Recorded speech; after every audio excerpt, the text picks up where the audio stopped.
اب دیکھیے کہ اس آیت سے ہمیں چند فائدے حاصل ہوئے۔ وہ کون سے فائدے ہیں؟ سب سے پہلا تو یہ کہ اگرچہ توبہ کی حقیقت یہ ہے کہ انسان گزشتہ جرم پر نادم ہو اور آئندہ کے لیے بچنے کا عہد کرے، لیکن اس کے ساتھ ہی ساتھ زبان سے توبہ کے کلمے بولنا اور اس وقت کوئی بھی نیک کام کرنا چاہیے، جیسے کہ بنی اسرائیل سے سجدہ بھی کرایا گیا اور حتاتون بھی کہلوایا گیا۔ اسی لیے اب بھی حکم ہے کہ توبہ کے وقت نماز توبہ اور صدقہ خیرات ادا کیے جائیں، کیونکہ یہ توبہ کی قبولیت کا ذریعہ ہے۔ آپ سے گناہ ہو جائے تو کیا کرنا ہے؟ توبہ کرنی ہے۔ توبہ کے لیے نماز توبہ ادا کریں اور صدقہ اور خیرات کریں، کیونکہ یہ قبولیت کی نشانیاں ہیں۔ دوسرا فائدہ یہ کہ توبہ گناہ کے مطابق ہونی چاہیے، یعنی چھپے گناہ کی چھپی توبہ اور ظاہر گناہ کی ظاہر توبہ، جیسے کہ یہاں بنی اسرائیل کو علانیہ توبہ کا حکم دیا گیا، تاکہ جس کو ہمارے گناہ کی خبر ہو اس کو ہماری توبہ کی بھی خبر ہو جائے، لیکن بہتر ہے کہ اپنی توبہ پر متقی اور پرہیزگاروں کو گواہ بنائے۔ اسی طرح جو شخص بد مذہبی سے توبہ کرے اس کو چاہیے کہ اس توبہ کا اعلان کرے، تاکہ مزید جو بد مذہب لوگ ہیں اس کی طرف دیکھ کے ہو سکتا ہے کہ وہ بھی توبہ کر لیں۔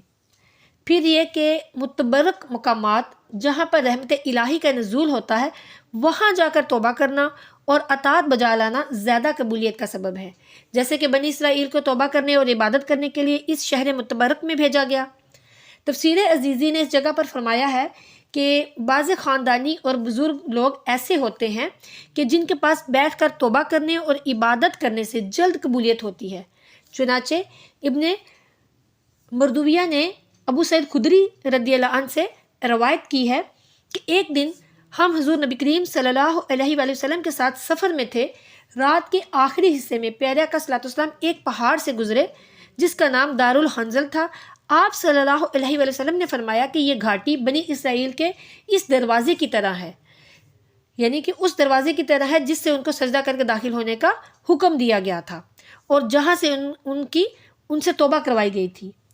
ابن ابی شیبہ نے پر روایت صحیح فرمایا ہے کہ حضرت علی کرم اللہ وجہ الکریم فرماتے ہیں کہ اس امت میں ہم اہل بیت کشتی نوح اور بنی اسرائیل کے دروازہ حتاتون کی طرح ہیں، یعنی جس طرح بنی اسرائیل کا اس دروازے میں آنا گناہ کی معافی کا ذریعہ تھا، ایسے ہی امت محمد مصطفیٰ کریم صلی اللہ علیہ وآلہ وسلم کا ہمارے سلسلے میں داخل ہونا اور بیعت اور توبہ کرنا گناہوں کی معافی کا سبب ہے۔ سبحان اللہ۔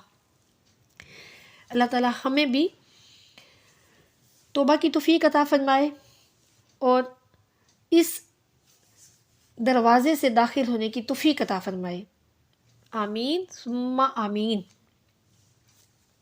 اب دیکھیں مفتی احمد یار خان صاحب فرماتے ہیں کہ بہتر ہے کہ اپنے لیے کسی بزرگ سے دعا کروائیں۔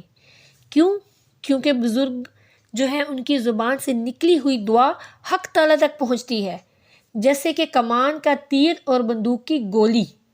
اسی طرح اگر ہم گولی ہاتھ سے پھینک دیں تو وہ اثر نہ ہوگا جو بندوق سے پھینکنے کا ہوگا، تو گویا جو دعا ہے وہ گولی ہے اور ان کی زبان جو ہے وہ بندوق ہے۔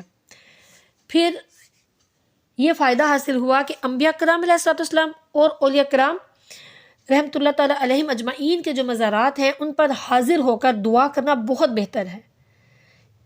امام شافعی رحمۃ اللہ تعالیٰ علیہ دعا کے لیے امام اعظم رحمۃ اللہ تعالیٰ علیہ کی مزار پر تشریف لاتے تھے، تو پھر اسی لیے ہمیں بھی چاہیے کہ ہم بھی جائیں دعا کریں۔ ہمیں قرآن پاک نے بھی حکم دیا ہے کہ توبہ کے لیے ہمارے نبی پاک کی بارگاہ میں جاؤ اور وہاں جا کے تو معافی مانگو، تمہیں معاف کر دیا جائے گا۔ پھر دیکھیے کہ بزرگان دین کے شہر کی تعظیم کرنا بھی نیک بختی کی علامت ہے، جیسے کہ بنی اسرائیل سے اس شہر کی تعظیم کروائی گئی اس لیے کہ یہ انبیاء کرام کی آرام گاہ تھا۔ مدینہ منورہ اور بغداد شریف کی تعظیم اس کی بھی یہی اثر ہے۔ سبحان اللہ۔ یعنی کہ انبیاء کرام علیہ الصلوۃ والسلام کے جو شہر ہیں ان کی بھی تعظیم ہے، ان کی خود کتنی تعظیم ہوگی۔ پیارے آقا کریم صلی اللہ علیہ وآلہ وسلم کے جو شہر ہے مدینہ منورہ اس کی بھی بہت تعظیم ہے۔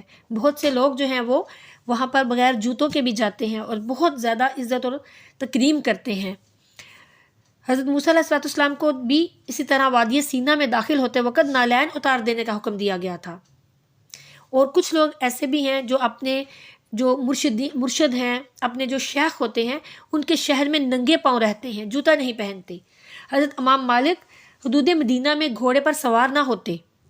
اسی طرح حضرت امام ابو حنیفہ رحمۃ اللہ تعالیٰ علیہ نے مدینہ کے قیام کے زمانے میں اس زمین پاک میں پیشاب یا پخانہ نہ کیا، کھانا ہی چھوڑ دیا. کتنا ادب تھا ان کا. ان تمام آداب کی اصل یہ آیات ہیں. نیز پنجتن پاک اور یہ جو بہشتی دروازہ ہے اس کے معنی یہ ہے کہ اس دروازے میں داخل ہو کر توبہ کرو اور گناہ سے معافی مانگو، جیسے کہ ستون توبہ کے پاس کھڑے ہو کر توبہ کرنا.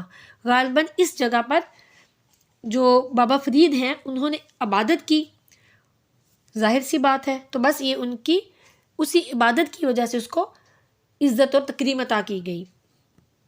پھر یہ کہ جن عملوں سے ہم گناہ گاروں کے گناہ معاف ہوتے ہیں ان سے نیکوکاروں کے جو درجات ہیں وہ بڑھتے ہیں. ہماری جو توبہ ہے وہ گناہ مٹاتی ہے، یعنی کہ گناہوں کو مٹا دیتی ہے، اور جو نیکوکار لوگ ہوتے ہیں ان کی توبہ ان کے درجات کو بلند کرتی ہے.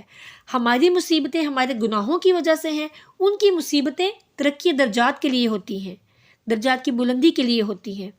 جیسے کہ مدائنتی میں بنی اسرائیل بھی رہے اور حضرت موسیٰ علیہ السلام بھی رہے، مگر یہ میدان بنی اسرائیل کے لیے قید خانہ تھا، لیکن حضرت سیدنا موسیٰ علیہ السلام کے لیے اعلیٰ مقام تھا. جو شخص ان حضرات کی توبہ یا مصیبتوں کو دیکھ کر انہیں گناہ گار یا بے دین مانے وہ خود بے دین ہے. گناہ گار کی قبر پر پھول یا سبزہ ڈالا جائے تو اس سے عذاب میں کمی ہوتی ہے نا، بالکل ہوتی ہے. اور پھر نیکوکار جو ہیں ان کی قبر پر سبزہ یا پھول ڈالنے سے ان کے ثواب میں زیادتی ہوتی ہے. سبحان اللہ. اللہ تعالیٰ ہمیں بھی نیکوکاروں کے ساتھ شامل فرمائے.